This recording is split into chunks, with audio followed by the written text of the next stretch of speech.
Teoremas de estado límite.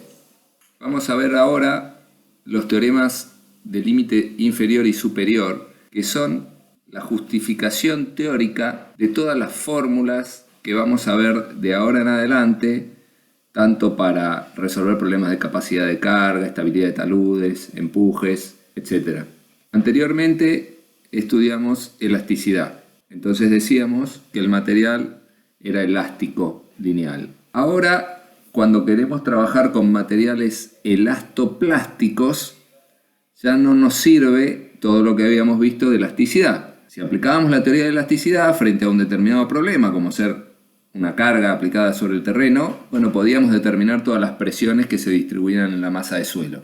Ahora, si asumimos que el material es elastoplástico, o sea, que presenta plasticidad, ya no podemos encontrar una fórmula o varias fórmulas que nos resuelvan el problema. Cuando nosotros tenemos un material elástico, un ensayo en un gráfico sigma epsilon, para cualquier epsilon le corresponde un sigma. Ahora, cuando el material es elastoplástico, y voy a hacerlo ideal, o sea, directamente una recta la parte plástica y no una curva que se va deformando, hay una parte donde para cada epsilon hay un sigma, pero hay una parte donde para un sigma hay un montón de epsilons. Y ese es el problema de la plasticidad. Por eso no podemos encontrar una ecuación que resuelva el problema. La solución que tenemos es trabajar con dos teoremas de plasticidad. Teorema del límite inferior y teorema del límite superior. Bueno, veamos ahora qué dicen estos teoremas. El del límite inferior, o teorema estático, lo que dice es que si en una masa de suelo hay una distribución de tensiones que en ningún punto viola la ley del material, o sea, ninguna tensión es superior a la resistencia del material, y ese campo de tensiones está en equilibrio con todas las cargas exteriores, entonces ese sistema representa un límite inferior de la solución que estamos buscando, o sea, está por debajo de la solución que buscamos.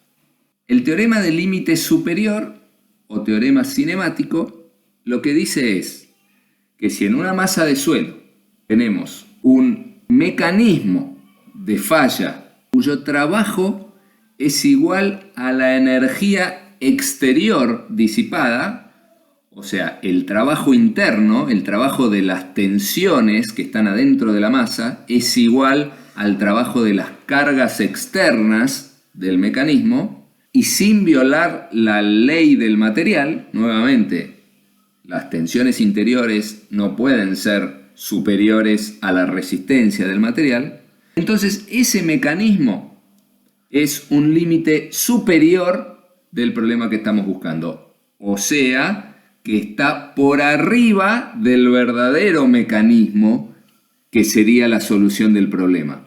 Todo esto es porque para trabajar con estos teoremas hay que proponer ya sea un campo tensional, si trabajamos con el del límite inferior, o ya sea un mecanismo, si trabajamos con el del límite superior, y tenemos que ir verificando que se cumpla el teorema. Luego hay que mejorar el sistema de tensiones o el mecanismo propuesto.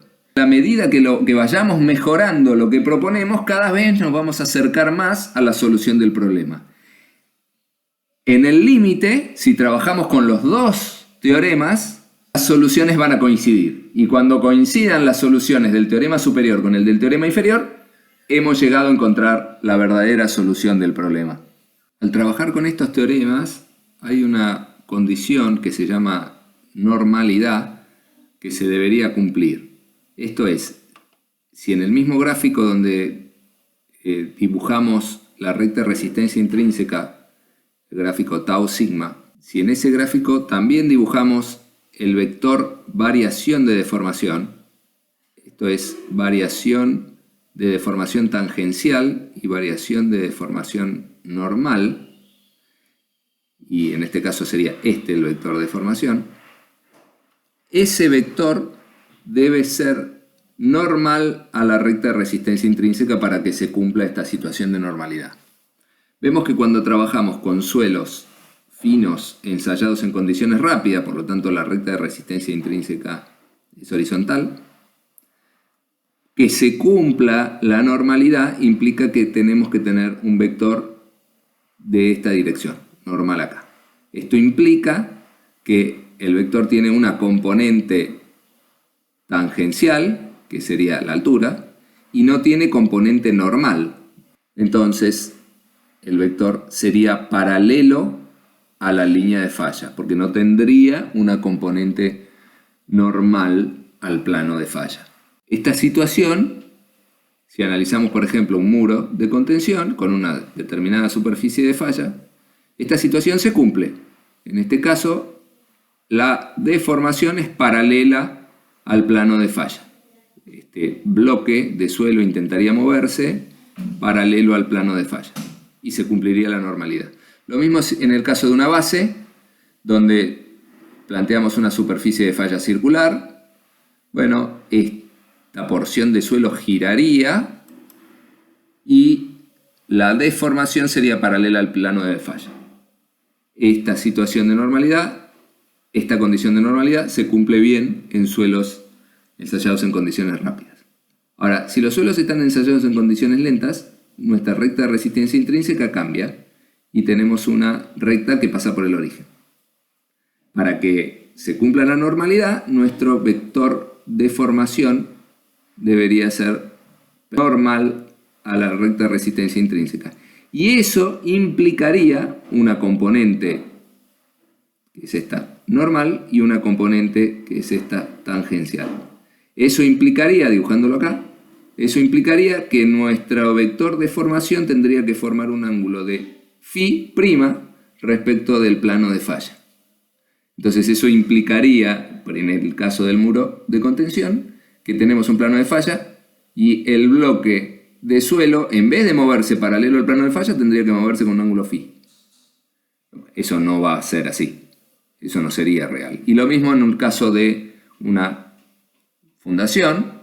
Plantearíamos, por ejemplo, esta superficie de falla y que se cumpla la normalidad implicaría que el movimiento de una partícula de acá tendría que formar un ángulo φ con el plano de falla. Bueno, eso tampoco se va a cumplir.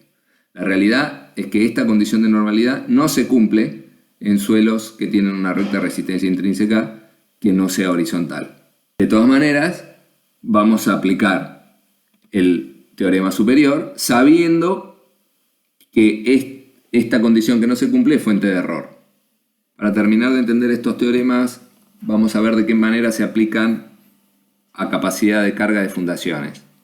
Acá se plantea una base, en su plano de fundación transmite una presión Q sub U, que es la carga que recibe la base dividido el área de la base. B en realidad es el ancho, falta la unidad en espesor que sale de la pantalla. Y una tapada, o sea, una presión en el plano de fundación, asumiendo que esta base no está en superficie, sino que está en una determinada profundidad. Entonces esta presión Q sería la profundidad a la que se encuentra la base por el gamma del suelo. Entonces tenemos que plantear un sistema de presiones que esté en equilibrio con las cargas exteriores. Se va a plantear un sistema muy sencillo, que es delimitar un área por estas dos líneas punteadas y debajo de la base determinar que tengo una presión vertical sigma B2, que vamos a plantear que es igual a Q sub U para que esté en equilibrio, y por fuera de las líneas punteadas vamos a decir que tengo una presión vertical sigma B1 que va a ser igual a Q, la presión de la tapada. Entonces, para estar en equilibrio.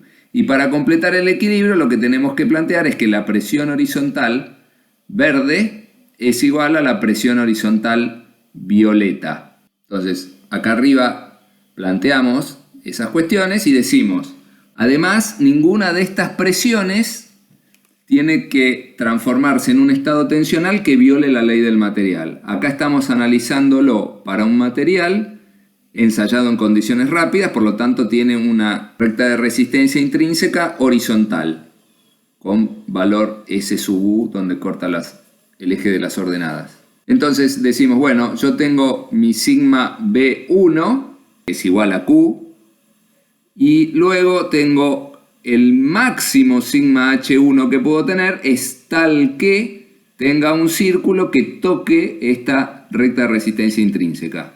Luego digo, bueno, sigma H1 es igual a sigma H2, y luego el máximo sigma B2 que puedo tener es tal que el círculo rojo toque mi recta de resistencia intrínseca. Por lo tanto, sigma B2 va a ser como máximo 4 veces, una vez hasta acá, 2 veces hasta acá, 3 veces, 4 veces S sub U, que es el radio del círculo.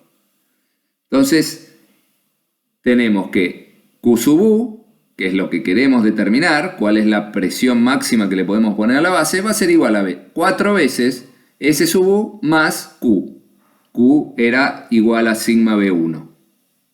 Entonces, de esta manera aplicamos el teorema del límite inferior a una base apoyada en un suelo fino en condiciones no drenadas. Esta sería la solución del límite inferior. Lo que sabemos es que por ser una solución del límite inferior es una solución del lado seguro del problema. O sea, si nosotros hacemos una base y le transmitimos esta carga, sabemos que la verdadera carga que rompa al suelo va a ser más grande que esta. Entonces estamos siempre del lado de la seguridad cuando trabajamos con el límite inferior. Veamos que la solución exacta en realidad es esta, que se las adelantamos, no la acabamos de deducir, pero sabemos que Q sub U es igual a pi más 2 por S sub U más Q. O sea que nosotros sabemos que el resultado correcto es pi más 2 y con un método muy sencillo, con una distribución de presiones muy sencilla, dijimos, bueno, en realidad ese pi más 2 nosotros determinamos que es 4.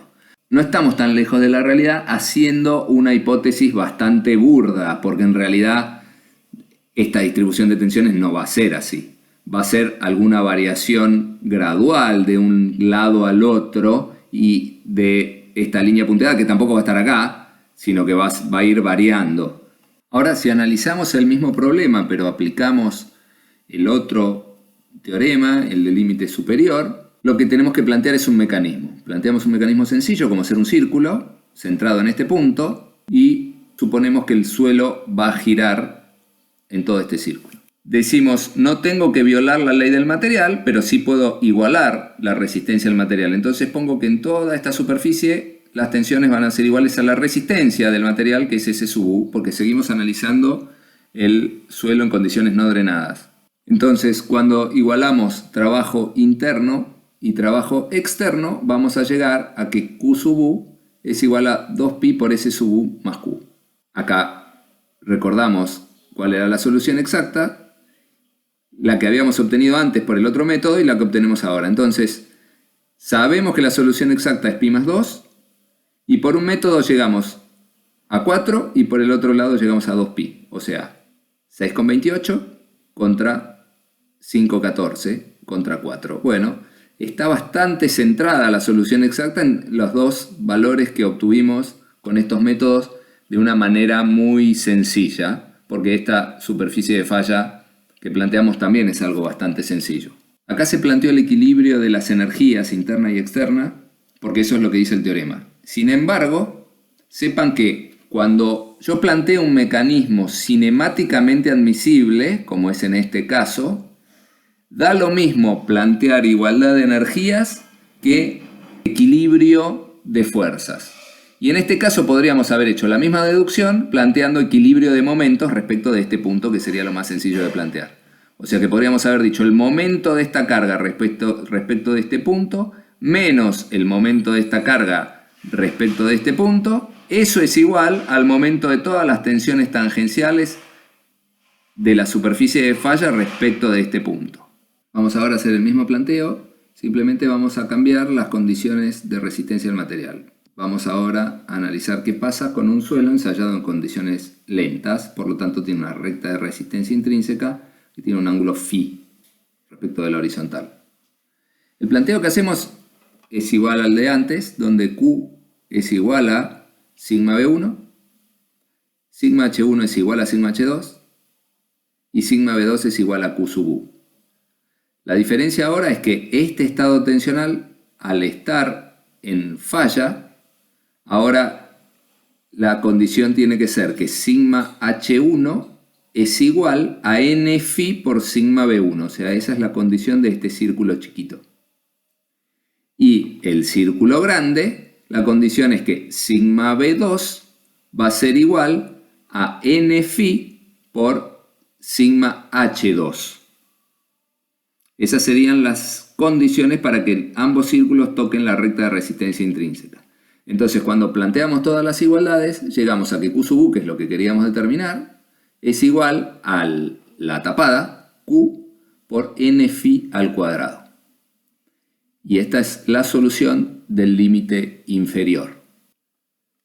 Para analizar la solución del límite superior, planteamos un mecanismo. Ahora ya no planteamos un círculo, planteamos una espiral semilogarítmica, cuya ecuación está acá arriba. Planteamos este mecanismo porque es mejor que el círculo para suelos granulares. Y cuando planteamos el equilibrio entre trabajos exteriores e interiores o el equilibrio de momentos respecto de este punto por ser un mecanismo cinemáticamente admisible, llegamos a esta solución. Nuevamente acá vamos a comparar la solución exacta, que para el caso de phi 30 grados nos daría 18 veces Q. La solución del límite superior nos da 110 y acá no está bien dibujado, pero esto es un 9. O sea que está entre 9 y 110 en función del método del teorema superior e inferior, y la exacta nos daría 18. Todo esto, recuerden, está en función de phi. O sea, acá tenemos una dispersión bastante más grande respecto de la solución exacta. Acá comparamos cómo varían los resultados en función del mecanismo adoptado. El primer mecanismo que habíamos propuesto era un círculo y obteníamos un NC de 628. Si mejoramos el mecanismo, obtenemos un NC más chico de 6. Con los mecanismos estamos del lado superior, o sea, cuanto más bajo nos dé el valor, más cerca estamos de la solución real. Si seguimos mejorando el mecanismo, obtenemos un NC más chico aún, 5,52. Y si lo seguimos mejorando aún, vamos a llegar en este caso a 5,14, que es la solución exacta, que es a la que podríamos haber llegado trabajando con el teorema del límite inferior si íbamos mejorando el sistema de presiones planteado. Aplicación a empuje de suelos. Vamos a ver ahora el método de Rankine para calcular empujes. Esto fue desarrollado en 1857, mucho antes de que existieran estos teoremas de plasticidad que estamos dando, pero vamos a ver su teoría enfocada desde el punto de vista del teorema estático o el teorema del límite inferior, y vamos a ver que cumple con los postulados de este teorema. Lo que dijo Rankine, que para calcular un empuje sobre un muro, el empuje es la suma de todas las presiones horizontales ejercidas por el terreno sobre el muro. Él puso varias hipótesis. Una, que el terreno tenía que ser horizontal, que el muro tenía que ser vertical, que el muro tenía que ser liso. Estas hipótesis él las puso para que las tensiones tangenciales en el muro sean cero. De esa manera puede asegurar que las tensiones vertical y horizontal son tensiones principales. Y entonces, si son tensiones principales, la relación que hay entre sigma vertical y sigma horizontal es la misma que hay entre sigma 1 y sigma 3 en tensiones efectivas, y están relacionadas por n phi, el factor de fluencia, que es tangente cuadrado 45 más phi sobre 2. Entonces, de esa manera puede despejar cuánto valen las tensiones horizontales, que son iguales a sigma 3.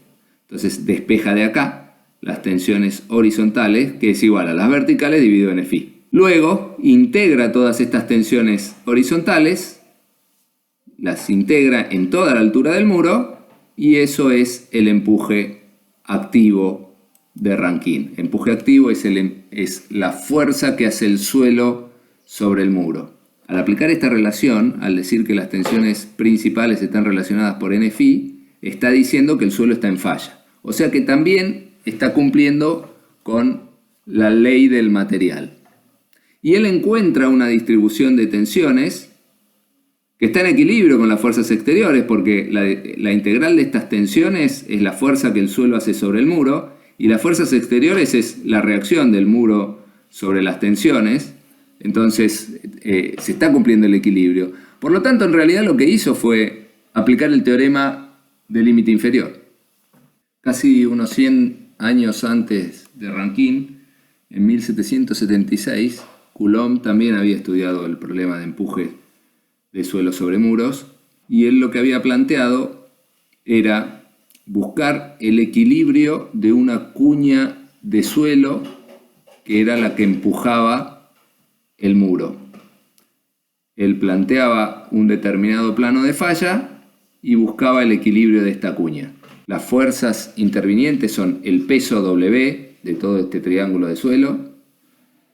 El empuje activo, en realidad es la reacción del empuje activo, es lo que el muro le devuelve a la cuña. El empuje activo es lo que la cuña le transmite al muro. Este empuje activo tiene una determinada inclinación con la normal, o sea, tiene una determinada fricción, delta, que es una fracción de phi. Y después la reacción que hay entre suelo y suelo de ambos lados del plano de falla. Se llama F, que tiene una inclinación phi, porque el suelo en el plano de falla está en falla y entonces se desarrolla toda la resistencia del material. Entonces él conoce esta carga, W, conoce la dirección de esta fuerza y conoce la dirección del empuje activo. Entonces busca un polígono cerrado de fuerzas donde conoce estas direcciones y termina despejando cuánto vale el empuje activo. Luego cambia el plano de falla y va variando el plano de falla hasta encontrar el máximo empuje activo. Y ese es el empuje activo resultante que la cuña le transmite al muro. Veamos qué tiene que ver con el teorema del límite superior. Bueno, él planteó un mecanismo, que es el plano de falla. Al ser un mecanismo cinemáticamente admisible, se puede plantear equilibrio de fuerzas y sería equivalente a plantear equilibrios energéticos. Bueno, él planteó un equilibrio de fuerzas y él no violó la ley del material, ya que puso que acá las tensiones tangenciales eran la resistencia al corte y acá una fracción de la resistencia al corte. Porque dijo, bueno, la fricción entre muro y suelo es menor que la fricción entre suelo y suelo. Por lo tanto, en definitiva, aplicó el teorema del límite superior. Por lo tanto, la solución de Coulomb es una solución que está por arriba de la verdadera solución, está del lado inseguro, pero los resultados que se obtienen son bastante buenos. El error es muy chico respecto de la solución real. Veamos ahora si hacemos una excavación en un suelo con cohesión, donde C es distinto de 0, ¿hasta qué profundidad yo podría excavar? La expresión del empuje activo cuando hay cohesión es esta, donde le aparece un término que depende de la cohesión que le resta al término que depende de la fricción. Si lo graficamos en tensiones, yo tengo un diagrama de tensiones verticales efectivas, que es gamma por la profundidad. Si a esto lo multiplico por K sub A, coeficiente activo, obtengo un diagrama de tensiones horizontales. Pero le tengo que restar con signo negativo esta componente del empuje activo, que es la que depende de la cohesión. Entonces, cuando yo resto 0 menos un valor, tengo ese valor acá arriba. Y cuando yo tengo este valor positivo y le resto este, tengo un valor positivo abajo. Entonces me queda un diagrama donde la parte de arriba es negativa, o sea, tracción en el suelo, y la parte de abajo es positiva. En el límite de la altura, donde este triángulo es igual a este, el empuje, que es la integral de todas las tensiones, me da 0. Entonces esa altura la llamo altura crítica, que es la altura de lo que podría ser una excavación en el suelo que hace que la integral de todas las tensiones sea cero, o sea, el empuje activo es cero. En principio yo podría decir que puedo hacer esa excavación y el suelo no se cae, se mantiene en el lugar. Pero para que eso pase tendría que ser capaz de transferirle las tensiones de tracción que van acá, transferírselas a las tensiones de compresión que están abajo para anularlas. En realidad eso no va a pasar, sino que el suelo que está traccionado se va a fisurar, va a aparecer una fisura acá, una grieta, porque el suelo no es capaz de tomar tracción. Y entonces esta parte de acá va a seguir empujando. Y la única parte que no se va a caer es la que está traccionada. Entonces aparece otro análisis, que es ver el equilibrio de una cuña en la que existe una fisura en esa altura que está traccionada. Ese planteo sería el siguiente. Esta es la profundidad de la excavación. Acá yo tengo una grieta que llega hasta la mitad de la profundidad. Y entonces yo planteo el equilibrio de esta cuña. Planteando el equilibrio de esa cuña donde una parte es la fisura, llegamos a que esta es la altura máxima que se podría excavar sin que se caiga esa cuña. Saltos en desplazamientos y líneas características.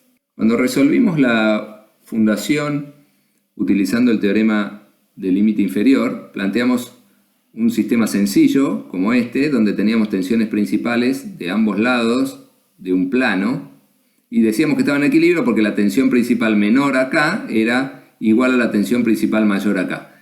Pero la tensión principal menor de este lado es distinto que la mayor de este. Entonces en este plano tenemos dos tensiones de cada lado del plano que son distintas.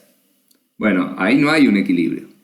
Entonces, en rigor tendríamos que buscar que se cumpla también el equilibrio en la línea de falla. Entonces, si mejoramos y agregamos dos líneas más, tendríamos que buscar que las tensiones tangenciales en este plano sean iguales. Y eso es lo que estamos graficando acá, donde decimos, bueno, yo tengo de un lado, tengo un estado tensional, del otro tengo otro distinto, pero tengo que buscar la manera de que me coincidan las tensiones tangenciales a ambos lados de los planos.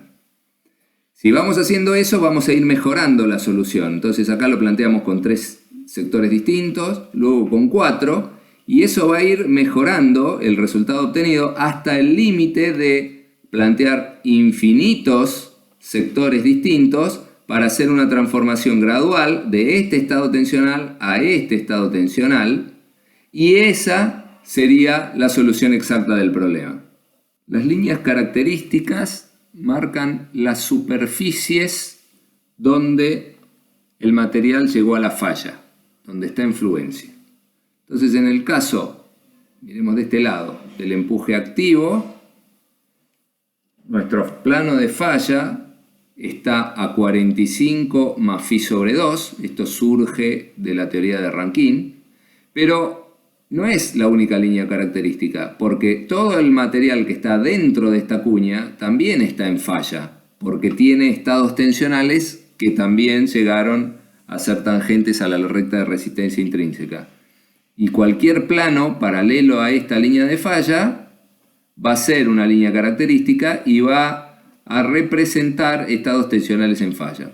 Por lo tanto, buscar estas líneas características en un determinado problema, como puede ser el de una base apoyada en el suelo, buscar la solución completa de todas las líneas características es otra manera de resolver el problema, de buscar la solución exacta del problema. Vemos acá la representación de soluciones numéricas mediante el método de líneas características.